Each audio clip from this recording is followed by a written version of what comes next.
गांव की मिट्टी से निकलकर छात्र राजनीति के शिखर तक एक शख्सियत जो पहुंची है राजस्थान विधानसभा में, आज हम उनके साथ बैठे हैं, उनसे वार्तालाप करेंगे। आज हमारे साथ हैं निर्मल चौधरी, पूर्व छात्र संघ अध्यक्ष राजस्थान यूनिवर्सिटी से, और कई सारी चीज़ों पे बातें होंगी, जैसे कि छात्र संघ चुनावों को लेके अभी क्या मंशा चल रही है सरकार की, सरकार किन चीज़ों को लेके, एजुकेशन को लेके, सरकारी भर्तियों को लेके, इन सब चीज़ों से और इन सब चीज़ों के बारे में बात करेंगे निर्मल चौधरी जी से। आपका स्वागत करते हैं निर्मल जी। जैसा कि पहला सवाल, या फिर अगर शुरुआत की बात करें आपसे, तो एक आम घर से, किसान परिवार से, गांव से आप आते हैं और छात्र राजनीति में राजस्थान यूनिवर्सिटी की सबसे बड़ी जो छात्र संघ अध्यक्ष की सीट रही, आप उससे अध्यक्ष रहे, तो ये वहाँ से और यहाँ तक आपका सफ़र कैसा रहा, क्या सारी चीज़ें रही? जी बिल्कुल, देखिए ग्रामीण परिवेश से आके इस राजस्थान की राजधानी में छात्र हितों में काम करना, फिर दिन प्रतिदिन बड़ी बड़ी चुनौतियां आना, सारी चुनौतियों का सामना करते हुए इस लड़ाई को लड़ते हुए एक दिन ऐसा आया कि राजस्थान यूनिवर्सिटी का अध्यक्ष चुना गया। राजस्थान विश्वविद्यालय का जिस दिन से अध्यक्ष चुना, उस दिन से लेकर आज तक छात्र हित में हमेशा उनकी आवाज को बुलंद करने का कार्य किया। जो भी जनहित के मुद्दे सामने आए, उन मुद्दों के ऊपर मजबूती से लड़ाई लड़ी, और हमेशा जो भी पीड़ित शोषित आता है तो प्रयास ये करते हैं कि उसकी आवाज बुलंद हो, उसके साथ न्याय हो। आपने जब छात्र संघ अध्यक्ष का चुनाव लड़ा, छात्र संघ अध्यक्ष आप रहे, और फिर एक समय के बाद उसी चीज़ को लेकर, उन्हीं समस्याओं को लेकर अगर हम सिस्टम के खिलाफ आवाज़ उठा रहे हैं, और वो आवाज़ें उठाने का जो सिस्टम था, सरकार ने उस चीज़ को बंद कर दिया, जो कि राजस्थान विधानसभा में, या अभी जो राजस्थान में छात्र संघ अध्यक्षों के जो चुनाव नहीं हो रहे हैं, उस चीज़ को लेकर आप क्या कहेंगे? देखिए, सरकार से हम लोग लगातार मांग कर रहे हैं कि छात्र संघ चुनाव प्रदेश के अंदर होने चाहिए, क्योंकि इस लोकतंत्र के अंदर जनहित के लिए, छात्र हित के लिए सेवा करने के लिए ये पहली सीढ़ी होती है छात्र संघ चुनाव। और आप लोग यदि छात्र संघ चुनावों को बैन कर देंगे, बंद कर देंगे, तो एक तरीके से लोकतंत्र की हत्या हो रही है ये। और नेतृत्वहीन प्रदेश के अंदर यदि नेतृत्व की कमी होगी, नेतृत्व की क्षमता लोगों की कमजोर होगी, तो इसके लिए प्रदेश के भविष्य पे भी सवाल उठते हैं कि आने वाले समय में यदि लीडर ही अच्छे नहीं होंगे तो इस आम जनता के लिए लड़ेगा कौन, इनके लिए काम करेगा कौन? आप जो लड़ाई की बात कर रहे हैं, अगर पर्सनल लेवल पर उसको देखा जाए, आपको अभी जब आप परीक्षाएं दे रहे थे, आपको और पूर्व छात्र संघ अध्यक्ष वर्तमान विधायक अभिमन्यु पूनिया जी को पुलिस गिरफ्तार करके ले गई थी, तो वो किस मामले में ले जाना उचित था पुलिस का, और किस मामले में अगर हम ये कहें कि जो सरकार अपने हथकंडे अपना रही है लोकतंत्र की आवाज़ दबाने के लिए, तो ये सरकार का करना ठीक है या नहीं है?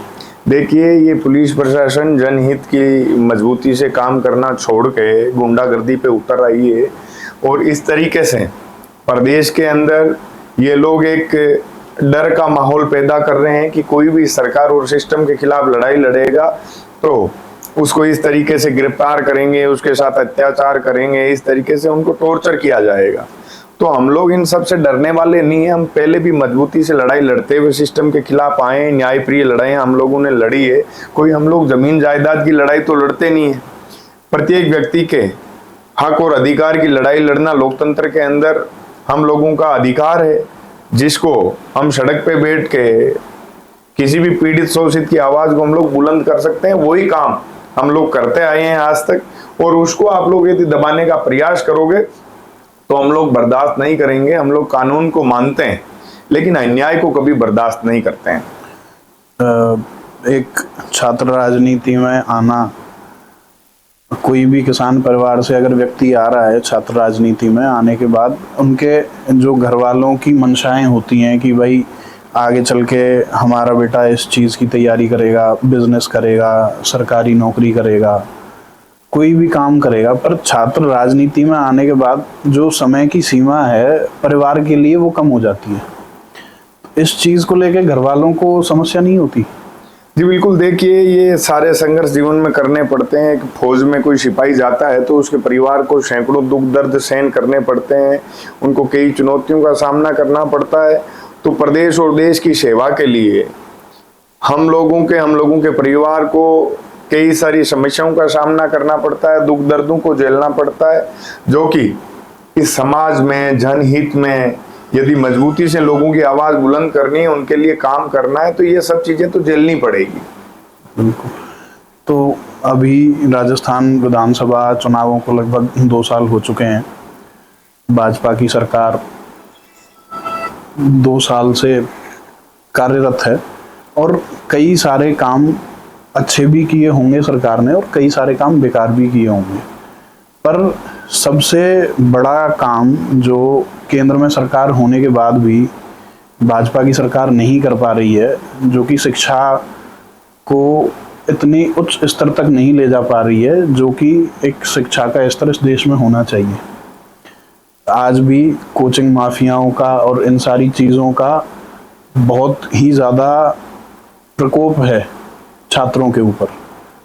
इन सब चीज़ों को लेके जो छात्र संगठन है वो क्या मांग उठा रहे हैं सरकार से? जी बिल्कुल, देखिए प्रदेश के अंदर कोहराम मचा रखा है जनता के साथ। इन लोगों ने अत्याचार और अन्याय की सीमा को क्रॉस कर लिया है, तो हम सब लोगों ने सड़क पे इनके खिलाफ ये मोर्चा खोल रखा है।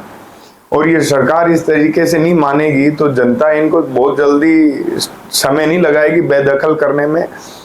सरकार के अंदर भारतीय जनता पार्टी को सत्ता में इसलिए बिठाया गया कि ये जनहित में, जनता की मजबूती के लिए, प्रदेश के सुनहरे भविष्य के लिए काम करेंगे। लेकिन ये सब लोग भ्रष्टाचार में लिप्त हो गए, अपने घर रुपयों से भरने में लग गए। इन लोगों को जनता की भावना का, जनता के हित का आज कोई मतलब नहीं रहा है। तो इसके खिलाफ हमारी लड़ाई है जो कि हम लोग मजबूती से लड़ रहे हैं। हम तो युवा साथियों से ये भी कहना चाहते हैं, सब लोगों की ये अपील भी है कि आज ये युग जो है इसके अंदर प्रत्येक व्यक्ति समझदार है, प्रत्येक व्यक्ति हर सिस्टम से जुड़ा हुआ रहता है, देखता है। तो उनको आंकलन करना चाहिए कि किस तरीके से उनके हक और अधिकार को छीना जा रहा है। ये अंग्रेजों सा राज है, इन्होंने यहाँ स्थापित कर रखा है। कुछ लोग ये भी मानते थे कि अंग्रेज कभी नहीं भाग पाएंगे, लेकिन भारत देश के लोग बड़े संघर्षशील लोग हैं। उन्होंने अंग्रेजों को भी यहाँ से उखाड़ फेंका, उनके राज को उखाड़ फेंका। तो ये भारतीय जनता पार्टी के दिन बड़े ज्यादा दूर नहीं है कि सत्ता से इनको दूर करने का काम राजस्थान और इस देश की जनता करेगी। तो सिर्फ अगर हम केंद्र सरकार की बात ना करें या फिर राजस्थान सरकार में जो माननीय मुख्यमंत्री, गृह मंत्री दोनों भरतपुर जिले से आते हैं, पुलिस प्रशासन उनके हाथ में है, सारी चीज़ें उनके हाथ में हैं। और अभी जो एसआई भर्ती हुई, एसआई भर्ती की रद्द को तो कहीं ना कहीं एक प्रोसेस पूरा ये करना और फिर जो बच्चे हैं या जो एस्पिरेंट्स हैं जो उस चीज़ के लिए तैयारी कर रहे हैं, जो उस चीज़ में मेहनत कर रहे हैं, ये कहीं ना कहीं डिमोटिवेटिंग होता है। और उन छात्रों की आवाज़ उठाने के लिए ना तो कोई संगठन है, ना कोई प्रॉपर उनके लिए रूपरेखाएं हैं। तो उनके लिए जैसे आपने, हनुमान बेनीवाल जी ने सामने आकर ये जो काम किया, इस चीज़ की प्रेरणा कहाँ से मिली आपको? जी बिल्कुल, देखिए मैं कई सालों से छात्र राजनीति के अंदर स्टूडेंट्स की आवाज़ बुलंद करता आया हूँ और आगे भी जनहित के मुद्दों की लड़ाई हम लोग मजबूती से लड़ेंगे। ये जिस तरीके से प्रदेश के अंदर ये कोहराम मचा हुआ है कि अपराधियों में हमेशा होता था कि पुलिस का अपराधियों में खौफ होता था, आम जनता में विश्वास होता था। तो इसका अब की बार उल्टा चला रही है। पुलिस प्रशासन जनहित में काम करने वाले लोगों के साथ दिन रात टॉर्चर करने का कार्य कर रही है, जगह जगह उनकी आवाज को दबाने का प्रयास कर रही है और अपराधी खुलेआम इस प्रदेश के अंदर अपराध कर रहे हैं, जगह जगह लड़ाई झगड़े हो रहे हैं, हत्याएं हो रही है, बलात्कार हो रहे हैं। इन सब के खिलाफ ये काम करने में सरकार फेल है, पूरा प्रशासन पूर्णतया फेल है, तो हम इस सरकार से अभी भी कहेंगे कि आप अपने धर्म को याद कीजिए, अपनी इंसानियत को, मानवता को याद कीजिए। चुनाव से पहले जो आपने वादे किए थे उनको याद कीजिए। आप चीजों को गोलमाल करके कितने दिन सत्ता में बैठे रहोगे और इस तरीके का दुर्व्यवहार राजस्थान की जनता के साथ करोगे? छात्र राजनीति में आपको काफी समय हो गया है और हर एक छात्र राजनीति एक राजनीति की नर्सरी कही जाती है, शुरुआत के लिए कहा जाता है। तो आपकी भी कुछ आकांक्षाएं होंगी, आपकी भी कुछ इच्छाएं होंगी कि मैं छात्र राजनीति में क्या क्या करना चाहता हूं, आपकी क्या आइडियोलॉजीज हैं, आपकी क्या जो काम करने की शैली रहेगी, या आप किस पोस्ट के लिए, अगर जैसे अभी 3 साल बाद, 3.5 साल बाद जब एमएलए के इलेक्शंस होंगे या एमपी के इलेक्शंस होंगे, क्या आप वो कंटेस्ट करना चाहते हैं, और अगर करना चाहते हैं तो किस आइडियोलॉजी पे, किस मुद्दे पर आप वो चुनाव करना चाहते हैं? देखिए, हम लोग जनता के हित में काम करना हमारा पहली प्रायोरिटी होती है और उसी पे हम लोग आगे बढ़ रहे हैं कि प्रत्येक लीडर का एक ही काम होता है कि हर पीड़ित शोषित की आवाज को बुलंद करे, जनता के हित में काम करे और उनके मुद्दों की जो असली लड़ाई है उसको लड़ता रहे। जी, तो आपकी भी तो कोई पर्सनल एम्बिशन तो होगा? जी, हमारा तो पर्सनल यही है कि जनता के लिए, जनता के हित में, उनके हक और अधिकार के लिए मजबूती से लड़ाई लड़ते रहे, उनकी आवाज को बुलंद करते रहे। पर अगर बिना पद के यही काम आप लंबे, देखिए, राजनीति के अंदर या देश और दुनिया के अंदर बिना पद पावर के भी उनकी आवाज को बुलंद किया जा सकता है, उनकी लड़ाई को मजबूती से लड़ा जा सकता है, उनके संघर्ष के अंदर कंधे से कंधा मिला के साथ दिया जा सकता है। संगठन में आपके जो साथी रहे, पूर्व छात्र संघ अध्यक्ष भी रहे, राजस्थान यूनिवर्सिटी ने कई बड़े बड़े नेताओं को राजस्थान को दिया है और पूर्व मुख्यमंत्री अशोक गहलोत जी भी राजस्थान यूनिवर्सिटी के प्रेसिडेंट रहे हैं। इन सब से सीख लेकर अगर आज का युवा पॉलिटिक्स में उतरना चाहे तो उसको पहला स्टेप क्या लेना चाहिए?